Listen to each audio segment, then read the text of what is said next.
Welcome to the Veritas Forum, engaging university students and faculty in discussions about life's hardest questions and the relevance of Jesus Christ to all of life.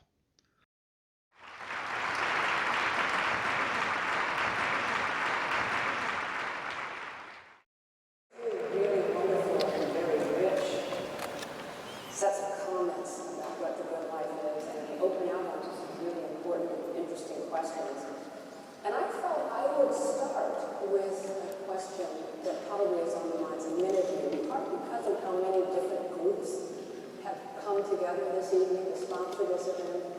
And that's the question of how, as you shape your own life, and you're thinking about how to be true to your ethical commitments, wherever they come from religion or from secular humanist faith, how do you balance respect for the choices and the principles that ground other people's conception of a good life with a sense of commitment to your own understanding of a good life? And maybe the answer is different from the different perspectives, but I'm curious as a start where maybe Dr. Keller, you can start with that.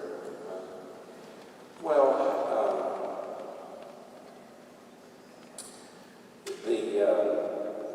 I think maybe the unique resource that Christians have, and I think every time I'm being asked, I'm supposed to be speaking as a Christian, so people get to hear the different approaches.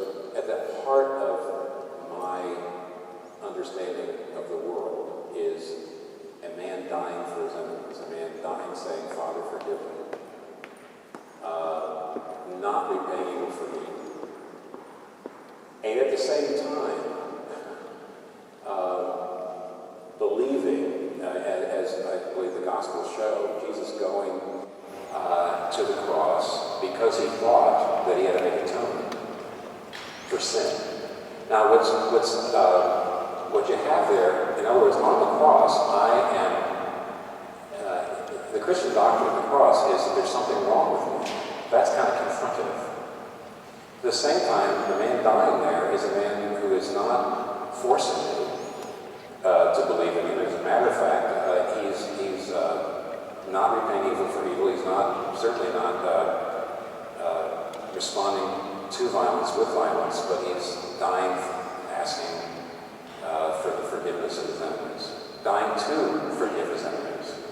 So that, to me, gives me both backbone. I don't just say, oh, it doesn't matter what you think.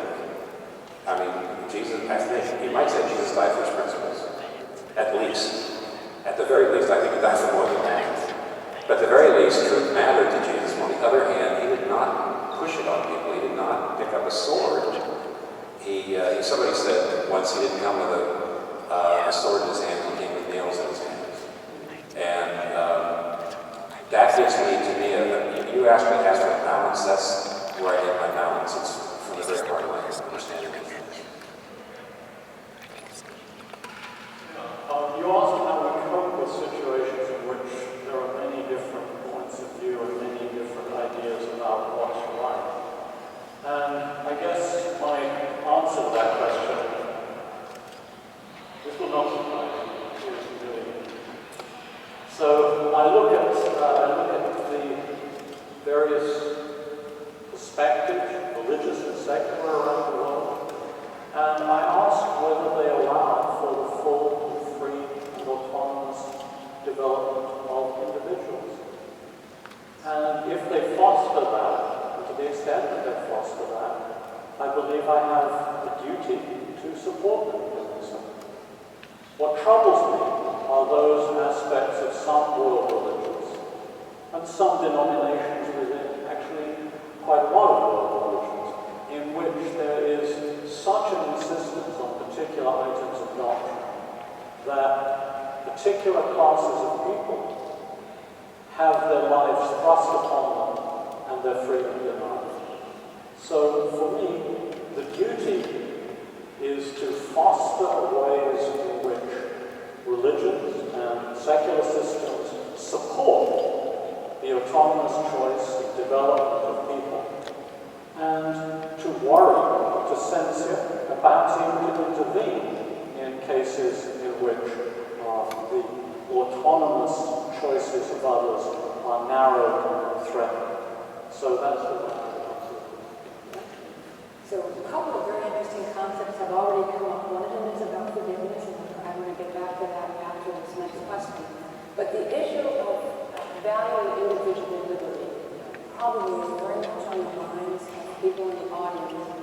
We live, if we are in most of the developed liberal democracies that probably many, if not all of our students come from or are citizens in, we live in societies that place very high value on individual liberty, but I heard both of you in talking about the good life, stressing some of the ways in which we need to be connected to communities of interest, intellectual achievement, and so forth.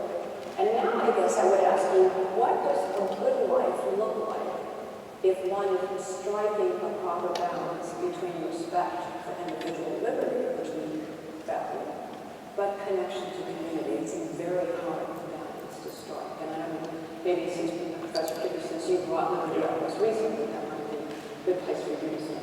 Yeah, I think where I diverge from Bill, where I'm more interested in what Dewey has to say, is in the thought that each of us needs to be in relation with others, that we need to be in community with others.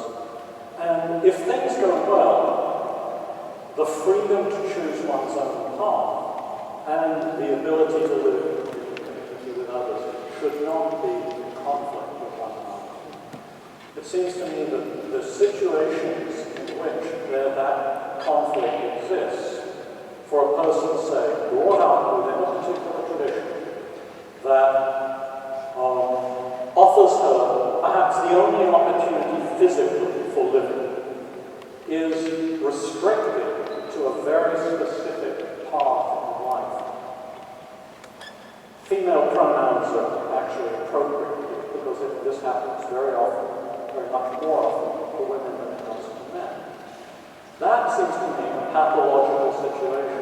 There isn't an inevitable conflict between living in community with others and developing one's own path. But unfortunately, in the world today, it happens all too often.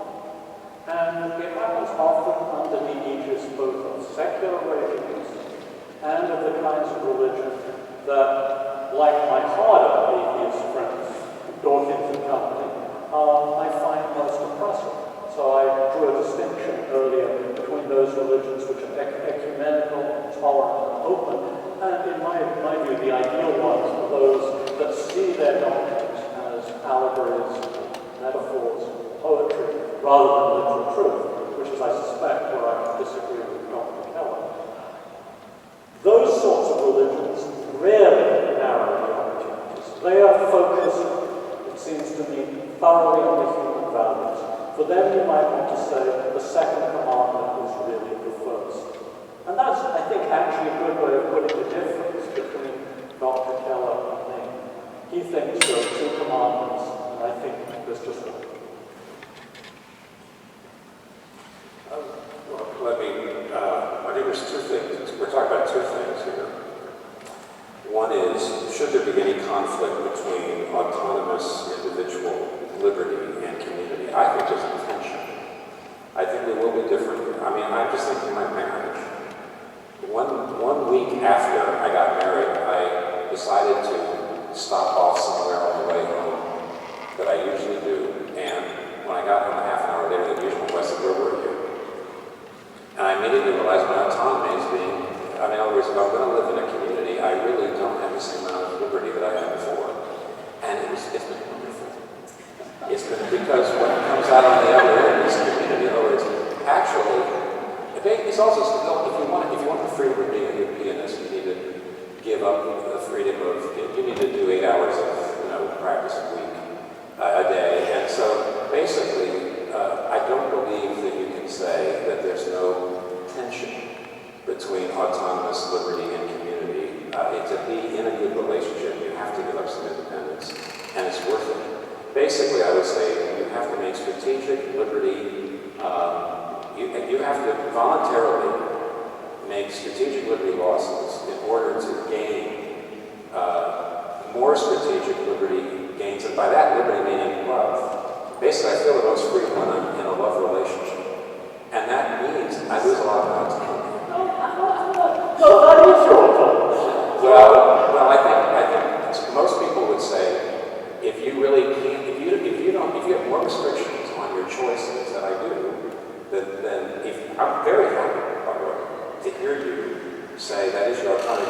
trying to say that by using the word liberty. I was trying to say, yeah, I've lost my independence, but I've got greater liberty. So I'm actually trying to say the same thing. But I do think the word autonomy sounds to me like no restrictions. No, it seems to me that the person who commits himself or herself to a relationship has decided that that's autonomous, that's the choice. And Yes. in making that choice, you identify with it. So when you come home, having stopped off, and your wife says, "Where have you been?" then you say, "Oh, gee, yeah, that was stupid. I acted in this silly way that didn't carry through the commitment that my earlier autonomous choice of a life with her really made." And so you recall to your genuine freedom. That's the way I would put it. I don't want our moderator to lose control here. I would say there's still that tension. I feel about 40 years into the marriage. Yeah, me too, you know. Well, I would say, I guess I was going to say, let me get to my second point, but I was going to say that plays out in general in society, that you can't have a society without losing some individual freedom. If there's a tension, I wouldn't like to call clever. The other thing I was going to say, where I'd be different, I think, than the professor here, would be, recently I read an article by Charles Keller that David Foster called Toward an Unforced Consensus on Human Rights. He said, if you go out, if Western people go out into the world saying, you have to basically adopt a secular understanding of individual equality. In other words, you're Buddhist, but, well, you're really going to have to adopt our understanding of individual. Basically, you're going to have to read Habits of the Heart, and you're going to have to all become expressive individuals, as Robert Bellow defines Americans. And if we, in a certain sense, when you say to societies that are not as relativistic, you need to be relativistic, or we think you're oppressive. That is a kind of oppressiveness. It's a way of saying you Western relatives are right and you're wrong. It's just that much different than a Muslim or a Christian saying we're right and you're wrong.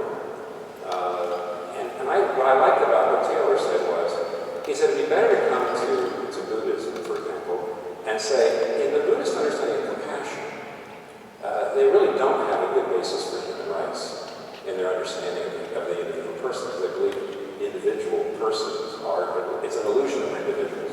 But there really are resources, probably in the Buddhist worldview, for something like what we want to see happen in a society through their understanding of compassion. So I would not feel that we should sort of go out with our individualistic Western understanding of things to the rest of the world to say, you've got to join us or we are not going to treat you as enlightened. I think there really are resources in these other religions and in these other views of the world that aren't Western.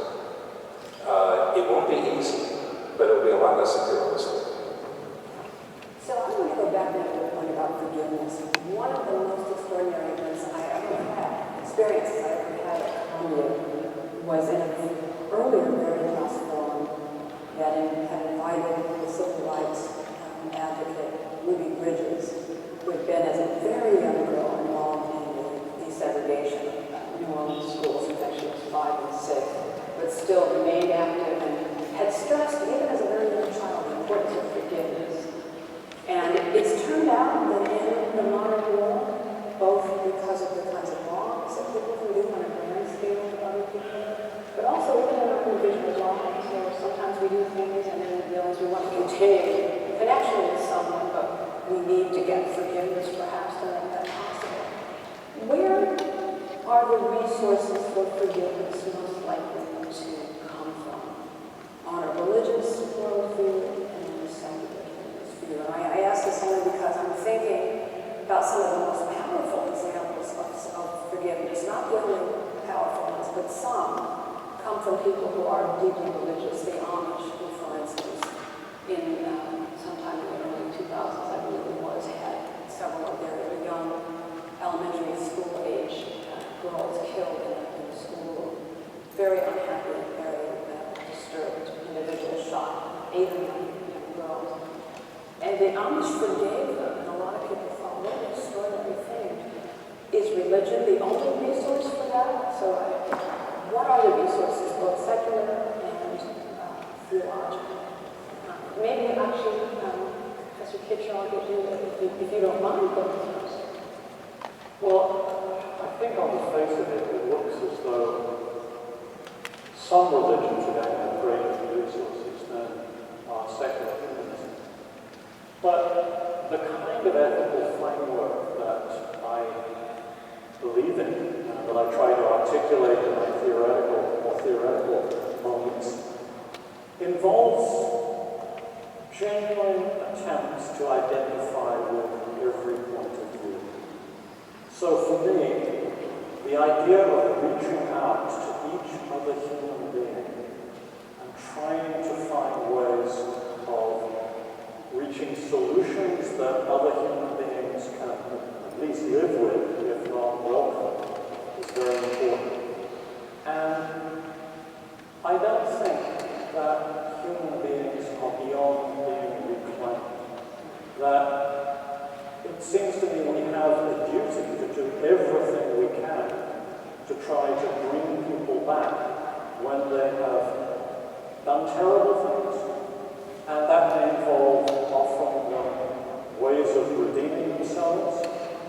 I know that's a theologically loaded term, so perhaps I should just say ways of coming back into society. Hannah Arendt says that too. Yeah, I mean, I'm not surprised. So, for me, I'm now going to make some comments about the current state of our society. I actually feel that contemporary American society is rather bad at the moment at fostering such things as community. I feel very lucky to live in a university community. Universities give people genuine community. But for many people, and this is one reason why I'm much less strident than, say, Richard Dawkins, for many people, their religious fellowship is what gives them community and connection to others. And that's extremely valuable. And without those religious meeting places, their lives would be diminished. It doesn't have to be so, but as a matter of fact, in a very materialistic, competitive society, very sort of neoliberal, atomistic society, it is turning on that. And this shows up, I think, in the ways in which we treat people who have, as it were, fallen out of society in relatively small ways and in large. And it emerges in the way our prison system works, in which essentially we sort of cast people aside, sometimes when they're extremely young, and write them off and out of society. That is a dreadful thing to do. One of the things that one of our colleagues is doing, Christian Mercer, is doing at the moment, is trying to restart an educational program in prisons. And that, it seems to me, a very important and valuable enterprise. I should also mention that some of our graduate students in philosophy have voluntarily started a program to work with parolees as well. All of this is important. It used to be relatively commonplace in Britain, where I grew up, and in the United States 50 years ago, that there would be these attempts at rehabilitation. Forgiveness is immensely important, and it seems to me that what is really central to my ethical thinking is the thought that we are all connected with one another, and that understanding one another and trying to respond to one another is the heart of our ethical life. And there are no ways, as it were, of dropping out of it. We have to continue to try. Yeah, I certainly agree that there are resources for forgiveness in most of the different, not only different religions, but a secular worldview too. In fact, I really appreciate what the professor just said about the fact that, and I hadn't thought of this until now, that a secular point of view is going to be less rich. If you see some people doing things, believing that you're going to be less rich about viewpoint, you're going to say, well, there's this viewpoint, there's this viewpoint. I respect all the viewpoints, and that is a resource for forgiveness. I think I already mentioned Buddhism as a resource for forgiveness. Very different than the Christian one, but definitely a resource for forgiveness.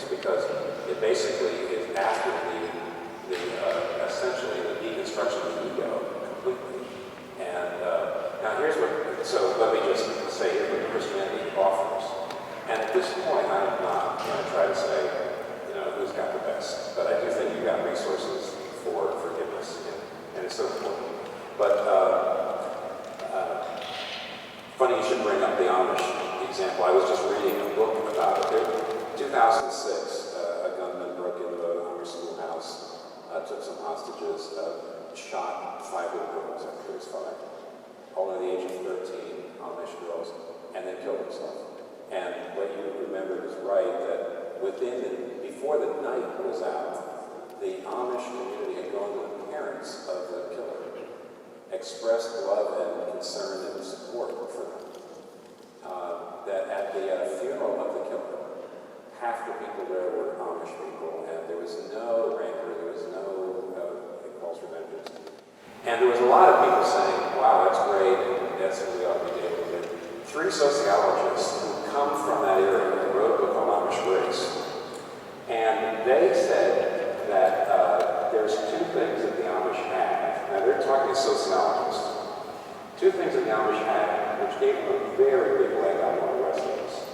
And then we probably ought to recognize the fact that no, the average Americans in the community is not going to respond to something.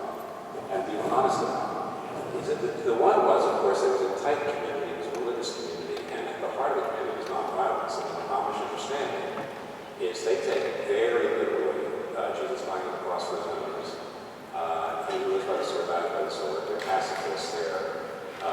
They take all that stuff quite literally. And they're meeting constantly, they're praying about it, they're singing about it, they're reminding each other about it, they're meditating on it. So they're drilling nonviolence and non-retaliation into themselves through a religious community. They're not just reading about it and talking about it in class. And that creates a different kind of person. It's a thicker kind of religious community than the one I'm in. I'm Presbyterian. We're not as thick as that. The other thing they mentioned, though, and this is a little controversial, but they said that forgiveness is an act of self-renunciation. You are renouncing your right to pay back. And they said that we live in a society in which self-assertion, we tell people do not ever renounce your rights. You assert your rights. And in a consumeristic, individualistic society in which you're training people to never do self-renunciation, the idea of suddenly you forgive someone who's wronged you is extremely difficult. And they said again, in a society built on self-assertion, it's less likely in some other societies that are more communalistic and less individualistic. But in a society like ours, a society of self-assertion will likely respond more often to vengeance than it will in forgiveness. And so we're not in a good spot, I don't think, as a society. Absolutely, I agree. I think we both agree. So I'm going to change the tone just a little bit and talk about the role of science and technology in a good life. And there are a couple of questions. I'll just throw them both out and let you decide which one you want to answer or both. So there is, first of all, a new book just out in early 2015 by Michael Shermer called The Moral Arc. I wrote down the subtitle. I just ordered the book. I haven't read it, so I can't. It's called How Science and Reason Lead Humanity Toward Truth, Justice, and Freedom. So it's very confident about the role of science in producing human progress, and he's confident that there is such progress. And I suppose I would ask you whether you think that he may be a little overly optimistic or overly confident about that. And then this related question would be about the role of technology in our lives. So one of the early comments that was made when this event began was for cell phones. And because we often have our cell phones on, they connect us to the world, let us do wonderful things, but sometimes they can also be a drain on our energy. They can disconnect us from each other. And I would like to hear you both talk a bit about the role of science and technology in the sense of applied science in a good life. Whatever you want to say about it, given the way in which these things have shaped our current lives, it would be wonderful to hear you both talk about these things. So, Reverend Keller, if you want to go first. Well, they're 2 pretty different questions. Right. I would, for all I know, Professor and I are both in our 60s.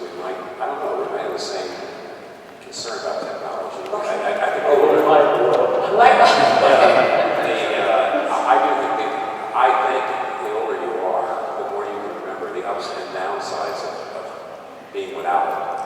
And I do think that a lot of younger people can't imagine life without it. And those of us who have been around longer realize it's a mixed blessing. So we're just not as, we're not as enamored by it, or we certainly don't just, we also very often I find that younger people aren't critical of it because they feel like there's just no return to this.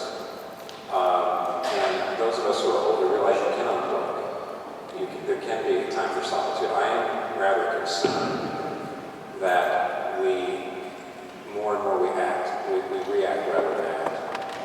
I do think technology encourages that everything happens much faster.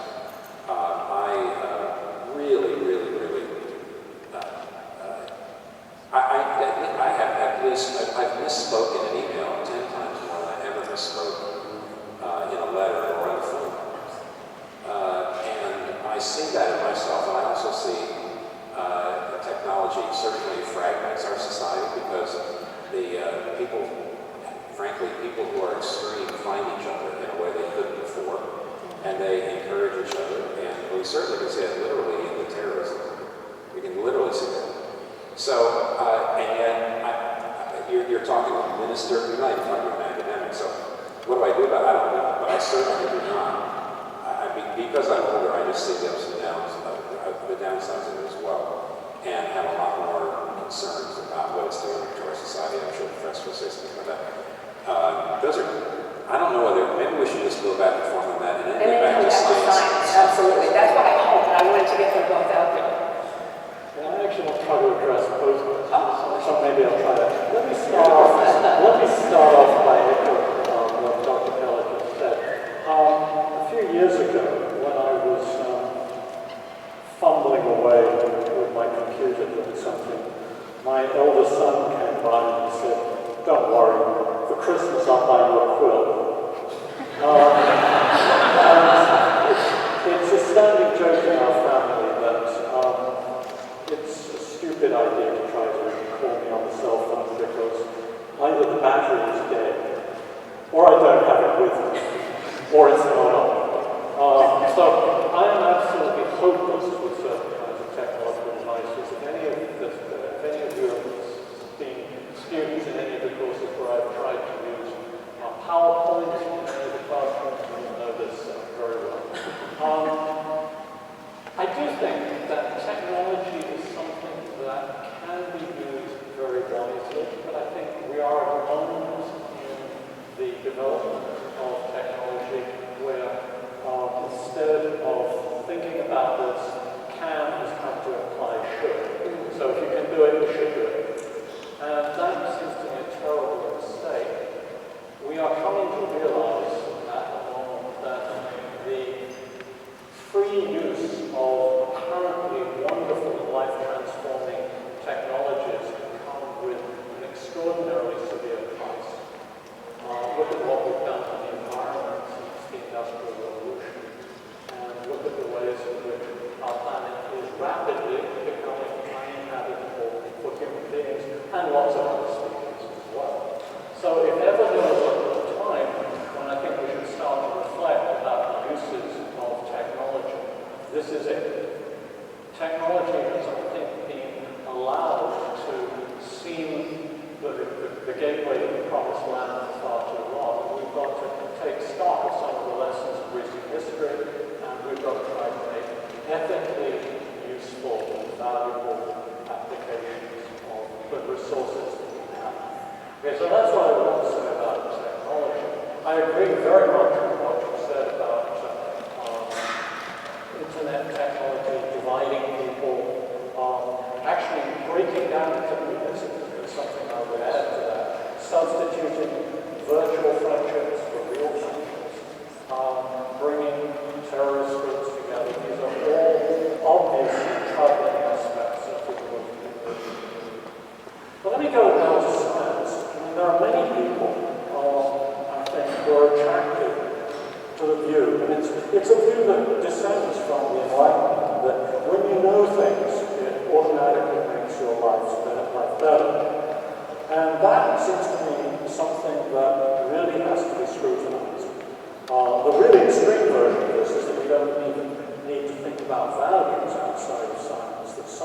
give us all the values we need, which seems to me a terrible mistake.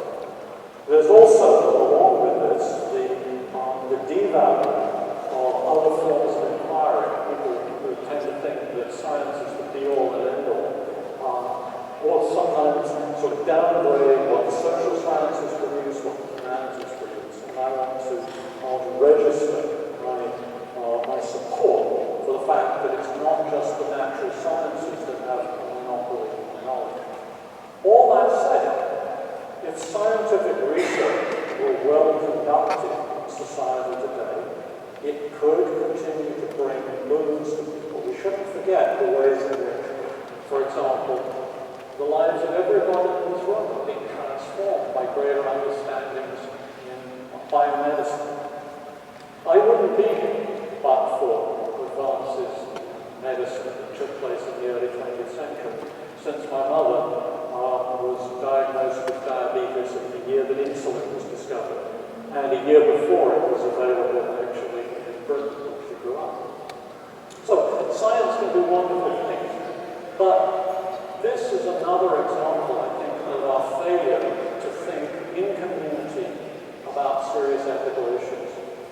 The pharmaceutical companies in this country are so concerned to make profits that in recent years drugs that could have been produced at relatively low costs and could have saved 60,000, 100,000, maybe more than 100,000 deaths of children in the poorer parts of the world were not made. They were not made because there was no profit. It seems to me that science ought to be subject to background ethical values, including the values of the importance of all human lives.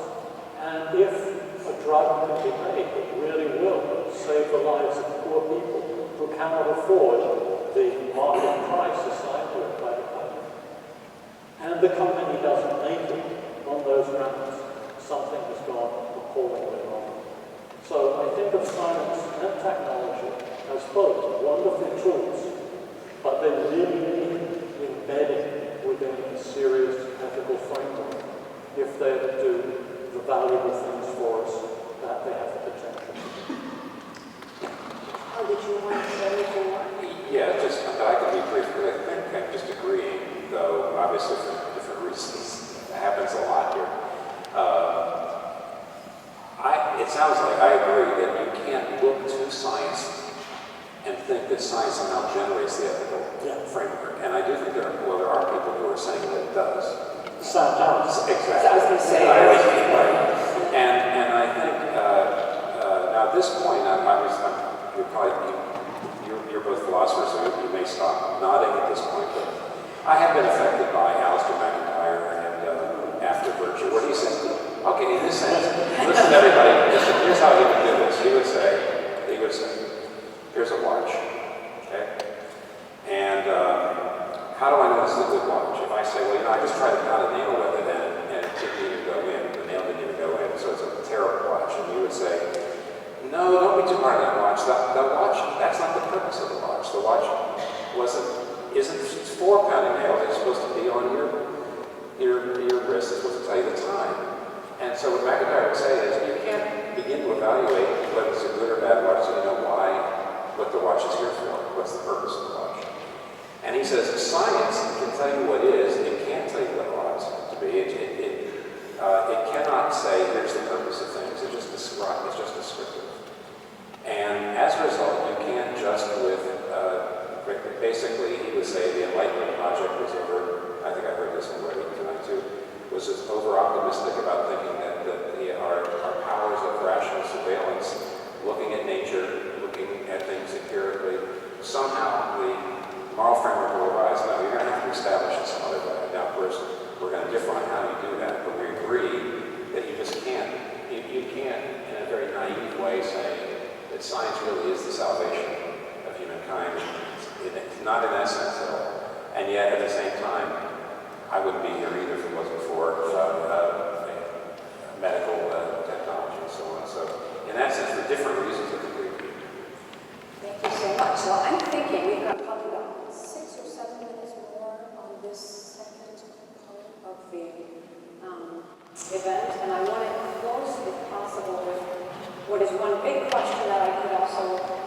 second part so we can follow up. There's been a lot of talk in contemporary media, sometimes serious journalists, sometimes popular media, about the concept of failure, and potentially the concept of failure as a good thing for us to have to think through, to learn how to respond to. We so much value the successes of our scientific discoveries. We value the success of great art and culture and so forth. And there is now this very powerful voice saying that we haven't thought enough about the importance of failure, learning how to respond to it, learning how to live through it.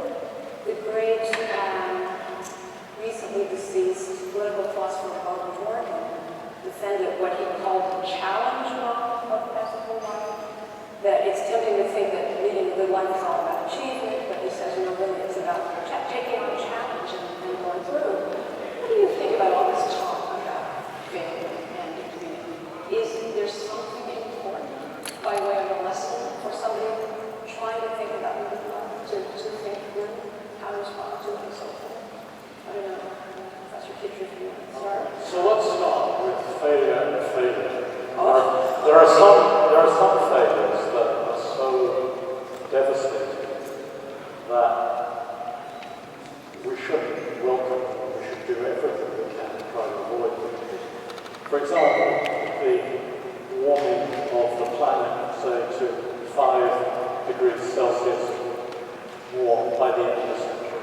That would be a colossal failure with appalling consequences. So what seems to me to be valuable for people who can't manage the failures? The failures that don't cripple them permanently, but through which they become more deeply involved in their projects, more compassionate, more able to realize what they reflectively decide to be really important. In that way, we can with Dworkin's conception, challenges is part of life. Of course, every human life involves failures. Nobody is ever going to be so lucky as to succeed at everything that they aspire to do. But on balance, we can tolerate those failures if at the end, and this goes back to my business about looking for life, I'll close at the end of it. If at the end of it you can say, well, there were lots of reversals, but I figured out something that was valuable to do. I made a difference to other people, and my failures were not complete. I achieved something important. It doesn't have to be all achievement, but it seems to me that if you, at the end of your life, regard yourself as having failed the things that are most important to you, that's a terribly sad thing.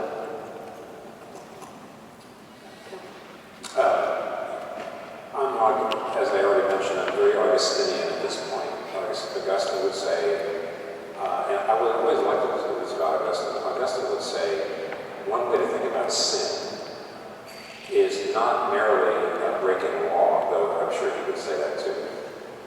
Sin is disordered love. Your loves are out of order. So if you love your career more than your family, you may ruin your family. So if you love making money more than the rights of your workers, you'll exploit your workers. And so on. Okay, that sort of thing. In fact, if you love your children a lot more than your spouse, that creates. There's all sorts of ways in which you could say your loves are out of order. Now, of course, here's what Augustine would do. I find that when I fail, it's usually because I have overinvested in something that I shouldn't have invested so much in.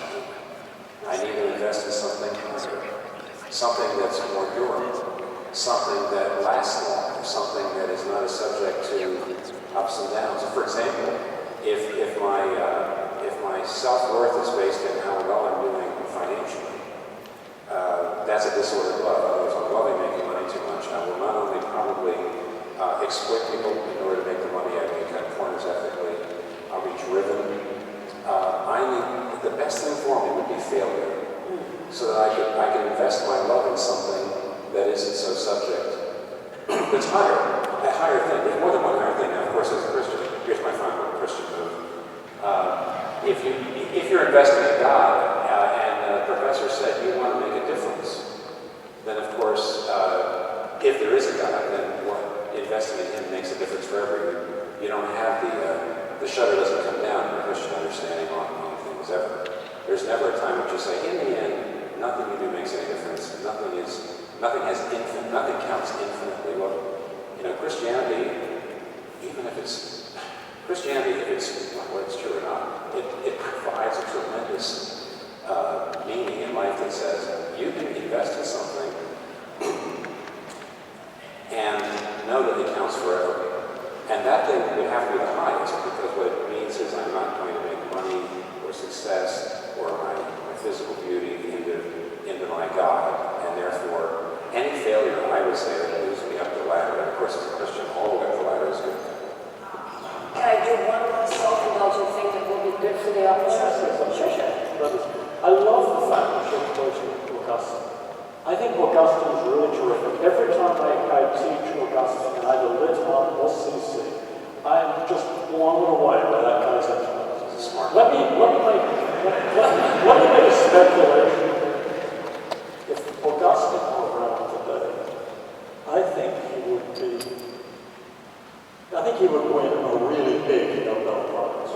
Like the 1953 medicine one, the Watson criminal. I have a very high regard for Augustine. But I want to say something about the last thing you said, which is, I think, an important difference between us. For me, it's enough that we make a difference. It doesn't have to be a difference that lasts forever. I think that I would suggest to you that the yearning to make a difference that is eternal and that lasts permanently is something that we can actually overcome. We can see our lives not as bearing on something up there on a different plane, but as making a difference because they work on the horizontal plane in which we're situated with other human beings, future descendants of our species, even though that species' life is going to be finite. That's enough. It doesn't have to be forever. It has to be larger than our individual selves. I think Okay. I think if Augustine came back now, he'd be Presbyterian. So, can I ask a final question for a very short answer? 8 minutes. For our audience, that's mostly students, probably mostly undergraduates, but maybe some graduate students as well. When you were this age, what did you think you were looking out at your life and you're thinking this is the things you're hoping to have. What has been right now the biggest surprise about what has brought you joy in your life over time? Give me 3 sentences. My children and now my home. Oh, When my wife and I got married 43.5 years ago, we hadn't made any sort of plans about whether we had kids or not, and that was a decision that we made later on, and it does blow both of us away. Now, what a source of happiness this is. And now it's a great happiness to me to see one of my sons, his 2 little sons of his own, to see him instantly transform into a parent in the same way. So I can sort of see his joy and remember my own and remember him. It's not wonderful. that's not 3, so well, thereabouts. 3 sentences of 3. in order: prayer, my wife, my children, and I have to now put in the grandchildren too as a close rider. Oh, that's wonderful. Prayer, wife, children, grandchildren. Thank you so much. Would you join me in thanking our speakers?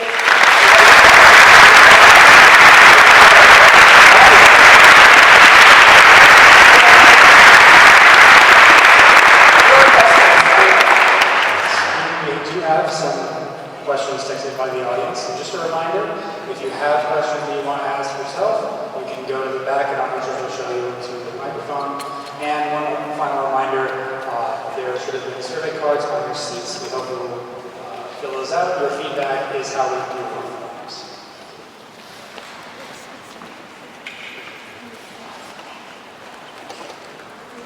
So the first question is, from the secular humanist perspective, why should we do right when that might be to our disadvantage? Okay. So, I'm going to have to tell you my own preferred view of how ethical life works. So, human beings are, in my view, and this is where a little bit of science actually comes in. Social animals, we need one another, we enjoy being with one another, we can't live without one another. Without really good, strong psychological adaptations to live together. And if we had done something different, long ago, 50,000 years at least, possibly 100,000 years, we would be the same fragile, intense kinds of societies that our evolutionary customs have changed over the years. But our ancestors did manage to do something. They managed, in what human famously called the cool hour, to learn to sit down together and exchange viewpoints with one another and try what psychologists sometimes call perspective taking and arrive at rules for living together.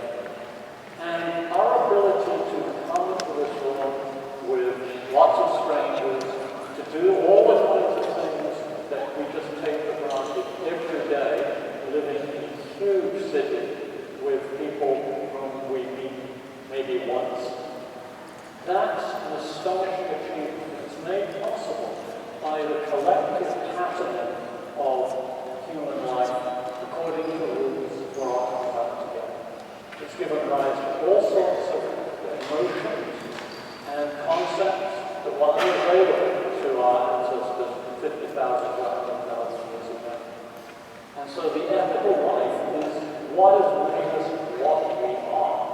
And so the idea that we could somehow override it to achieve a temporary disadvantage is a bit like deciding that we want to, I don't know, blow all your money and all your future possibilities on a drink after this session this evening.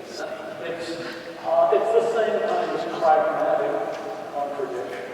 So the ethical life is absolutely central to who we are. It would be impossible without it. And we have to continue. Ethics for me is an unfinished business. We're always trying to work out how better to respond to other people around us, how to make our lives with others go better and more fully reach out to them. That seems to be, and it seems to be Jesus' story. So it's not just Jesus, but the Keller story and the Buddha story too. That the second commandment is really important. Thank you. So I will say that the next question is similarly directed to one person, and I don't know if you have any comment you want to follow up on this, so I'll go to the second question. The question is, if a Christian treats people around him kindly in order to serve God, is he reducing other human beings to mere instruments? And then the follow-up, in general, can anyone who is ethically devoted to an external power be genuine? Well, I'm not sure I understand the second. There's an implication of the second one. The first question, if you believe that you're serving other people in order to go to heaven, yeah, then that's exactly the same as if you're serving other human beings to feel good about yourself, or to get self-esteem, or to feel enlightened, or to just get meaning in life. In all those cases, you are using the person, and they are an instrument. If you believe, if you believe that you are already saved, in other words, if you have traditional Christian understanding of grace, that you're saved by grace, you're not saved. You're not put into a right relation with God. You're not guaranteed an afterlife with God forever on the basis of your good works. It's already, there's no condemnation for those who are in Christ Jesus. That's Romans 8:1. And it's a traditional understanding of all Protestants and to some degree Catholics too. I know they nuance it in different ways. But the basic idea there is, I get this from Jonathan Edwards in his great work in moral philosophy, The Nature of True Virtue. And there he says, he believes, it's very Augustinian here, it It says, if I love God supremely, then I can love other things for themselves. In other words, if I know I'm in a relationship with God and I have His love, I'm not earning His love by doing all these other things, but I have it as a gift. That transforms the structure of my identity. I'm not finding my identity in being a good person or being a smart person or even being a father or even being a son. And therefore, I'm not a father in order to get an identity, or any of those things would mean I'm actually using people. So as long as you think, and I do think most people who are not on the inside of the Christian faith believe that Christians serve God in order to get heaven. And as long as you, from the inside, that's just not the motivational structure. It doesn't work that way. From the outside, it's a little hard to believe. But anyway, from the inside, it's quite internally consistent. That if you are serving others out of love for God, you're not using them. And did you want to say anything about the genuine question? I think I we had to do wonder whether it's just a restatement of the Maybe first it is. question. I think it is. Absolutely. Thank you. So the third question appears to be directed initially to both of you, and then there's a follow-up that's just for Professor Kitcher. Where do we all stand in relation to truth with all our different opinions and choices if we take diversity itself and the ability to choose from them as the ultimate standard, so taking diversity as a standard? What is the value of truth finding? And then there's a separate question for Professor Kitcher, whether there's a tension between truth claims and respect for pluralism. But what about this notion of taking diversity seriously? What happens to truth telling and to the value of truth? You want to? I'm going to actually distinguish two things that the question might be asking. So, it seems to me that there are various domains in which we might talk about the notion of truth. So, there are facts about the world. And insofar as there are facts about the world, most of the time, perhaps not all the time, what we're trying to do is get those facts about the world straight. We're trying to find out what's correct, what's right, and what's wrong. But when it comes to domains like ethics and politics, it seems to me that there isn't a pre-existing order there to be found. So much as a lot of stuff to be worked out. And my conception of how ethics works is one in which we look particularly for solutions to problems that arise in human relations. We're constantly looking to try to find out how the world links from other people's points of view and how we can accommodate it, or at least find something we can all live with. And it's right at that point, it seems to me, that the search for reconciling diverse opinions comes to be seen as the equivalent of the search for truth in a natural state. So when you've made that distinction, it seems to me that it's not a matter of giving up the truth, which is one, in favor of diversity, which is many. In the factual domain, most of the time, we're interested in finding the truth from the correct to others. In the ethical domain, we're doing something different. We're trying to work out ways in which different points of view can be accommodated.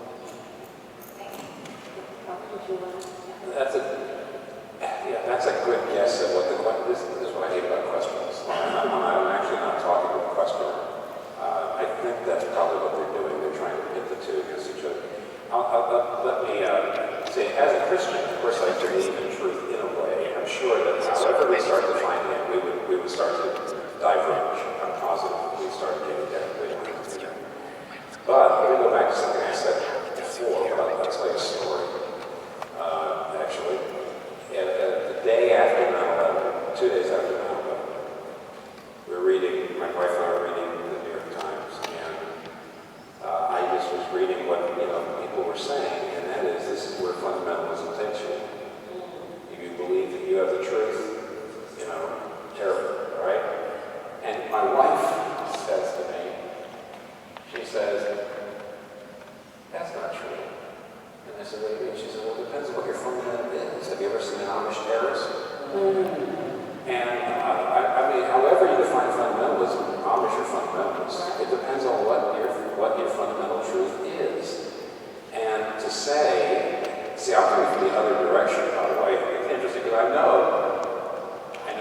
religion. I would disagree on what truth is, but he came from another direction. I was saying something like that. They don't have to be pitted against each other. You can have a belief in absolute truth, but if the absolute truth is a man dying on the cross for his enemies, well, then that means that you don't coerce people. You don't fight people. You're not violent toward people. In fact, that is my absolute truth. I have an absolute truth that makes me a peacemaker. And so, no, they do not have to be. They don't have to be blood rights. Thank you. So we have one more pre-texted question, and I understand there may be a few people in the audience who hope to talk, so I'll ask the fourth of these questions and then leave room for the others. How essential, the questioner asks, is a positive view of human nature? Whatever positive view of human nature involves. And I guess how essential to leading a good life, thinking about what the good life contains. So, I'm going to answer this question in two ways. So, if it's asked, how essential is it for secular humanism, not simply to say, in the style of Sam Harris and Richard Dawkins and their most religion is rubbish, let's get rid of this quickly as possible. Secular humanism, I think, has to offer a positive conception of how people live without faith. And that's what I've been trying to articulate in a very rough way this evening. And I've tried to articulate it when I've taught courses here on science and religion, and I've tried to articulate it in a little book called Life After Faith. That, I think, is a really important thing to do. I think secular humanism is a positive doctrine that must come to terms with the human problems. But there's a different, I think, deeper, harder question, which is, for me, for a secular humanist, is it possible to manage without a relatively positive vision of human beings? I think that that's a very hard question, because if you think that, there are some versions of religion who think that people are so depraved, so corrupt, that without the power of the religion to support and sustain them, human life will degenerate into something disastrous. I don't actually believe that's true, but I think it's something that a secular person has to be aware of. I think in thinking about the shaping of secular lives individually in secular societies commonly, we have to be constantly aware of the dangers of sliding back into breaches of moral contracts, into unsatisfactory and unsatisfying ways of living together. So I think that secularists have to take that challenge, that there are important negative parts of human nature very seriously, and they have to devise ways of thinking through those challenges and how to respond to them. So, I am somebody who thinks that human beings have a capacity to live well and a capacity to live well together. But I don't think it's always contained without a lot of hard thought or a lot of struggle. Reverend Keller, would you want to answer this question? Sure. I think that actually a good example, here's the Dr. Martin Luther King Jr. I read an interesting book by, I forgot his name, he called Martin Luther King and the Image of God, about 4 years ago. It was basically talking about the fact that Dr. King was understanding that all human beings are made in the image of God was crucial to everything they did. And because every human being is made in the image of God, everyone it has equal dignity. So, here's what's interesting. Along with that book, I read David Chappell's book, The Stone of Hope, University of North Carolina Press, where he was looking at the civil rights movement. And what I learned from the two books was that the original civil rights movement was based on a great Christian understanding. That is, a positive view of the value of human beings, but a negative view of human nature. Because you see, David Chappell says that a lot of secular liberals were saying to African Americans, just be patient. And, we're going to educate people, just let's keep it. And basically, David Chappell said, the African American church had too realistic understanding of human sin to believe that the people in power would ever just let go of it. Okay.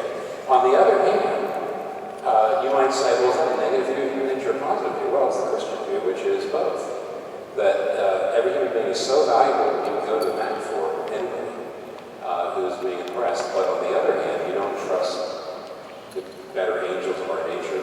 Forgive me, Stephen. You don't trust that to happen. You're going to have to put pressure. Yes, you're going to have to put pressure on it. And what's interesting, though, is just one last thing on this is, I want everybody to realize, despite of the fact that I would certainly agree that, well, I would not agree with the people who say if religion dies out in society, there's no hope. And because my Christian understanding is there's two aspects. There's the one aspect is because everyone's in the image of God, there's what Protestant theologians call common grace. That is the idea that God has done a lot of good things in everybody. There's a lot of wisdom in everybody, and everybody will need to have it. Because the image of God means you reflect God's nature. You've got a lot of godness about you. And that would not go out. Even though I do think that society's poor by far if you don't have people who actually understand, believe in God, understand the love of God, and actually understand sin and human nature too. But here's my last point. When I first read Kitcher, at first of course he was attacking everything I believed, so I didn't like it. Now that was 40 years ago, admittedly, and I was new at this. Then I saw him more as a weapon against people who didn't believe, because I realized what he was saying was that if you believe you should help the weak and you should care for the poor and you should alleviate suffering in the world, you got those ideas from Christianity. They did not come. They are not self-evident. They're not empirically provable. They arose out of the Christian worldview, the idea of the image of God and all that sort of thing. We really need to go back to the shame and honor warrior culture, back when people believed in an impersonal universe. They arose out of the idea of a personal universe and so on. So then I used it against my people who didn't believe what I believe. Now I realize that, by the way, depending on my mood, I can still do that. I can still use that. But I should be warned. I realize what he's saying is, what he's actually saying is there should be an awful lot of room for agreement. If he's right, and that secular people perhaps are a little bit in denial about how many of their understandings of human rights and so forth have come down out of the Christian background. So what, in a way? I mean, that doesn't mean that I'm not concerned about your soul. I am. But on the other hand, it should mean that in a society there should be an awful lot of ground for cooperation. There should be a lot of things that we would want together, whether you're secular or a Christian or a Jewish. I would say that certainly Islam, probably, but frankly I don't know as much about the Quran as I should. Nevertheless, it does seem to me that there's room for a lot of, like Charles Taylor says, unforced consensus on many of the things that we feel like it makes society a good place to live. Thank you so much for that answer. We've actually come to 9:25, which I think means that there will, after all, be time for questions on the floor. Because we were so long. Because you did a good job, is what you did. You gave very rich answers. So I want to make sure from our organizers, did we plan to try to wrap it up at 9:30? I can't check. Yes. So what I would like to do is to give our two speakers, our wonderful speakers, a chance to offer a few closing thoughts, a few closing remarks. They can be very brief or brief. That's your choice. Brief or very brief. That's our choice. Okay. But we would love to just hear a few closing remarks to wrap up this event for our audience. Maybe. Well, whenever I get, yes, I'm happy to. When I get into a forum like this, I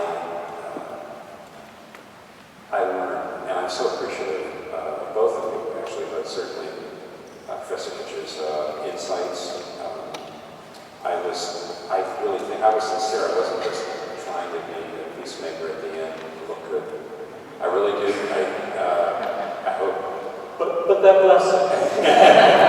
No, I actually do think that with some spots where we probably at this point are butting heads, it does seem to me that there is a role for, in Western societies, where we agree these are going to be pluralistic societies, that nobody's going to take over.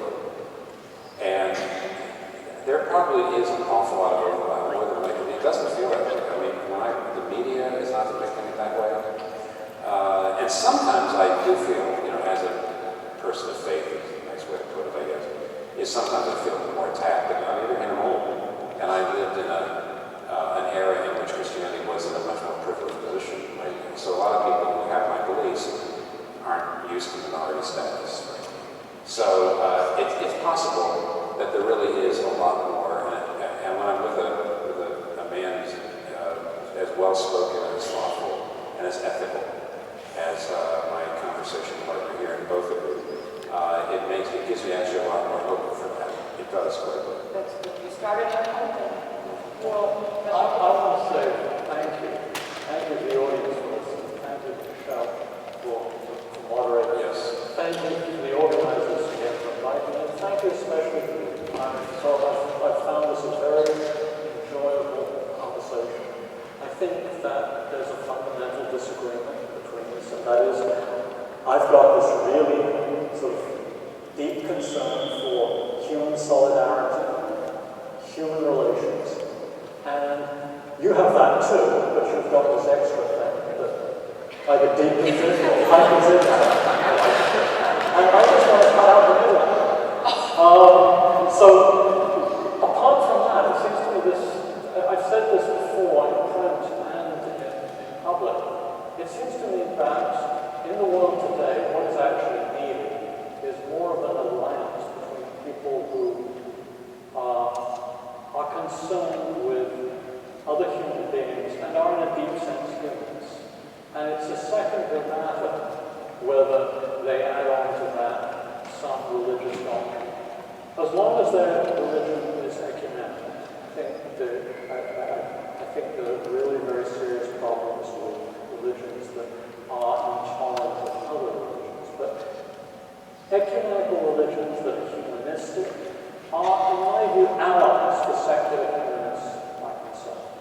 And I'll sum this up in a slogan that the version of secular humanism that I want to try to work out and try to develop, I hope to try to spread, is only secondarily secular.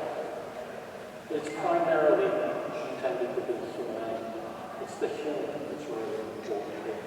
And that's really my horrible pieces with the people who put such an emphasis on getting rid of religious doctrine. It's the positive stuff in secular humanism that's really important. And I think this conversation has indicated that there's a lot of that that we can share. And thank you very much.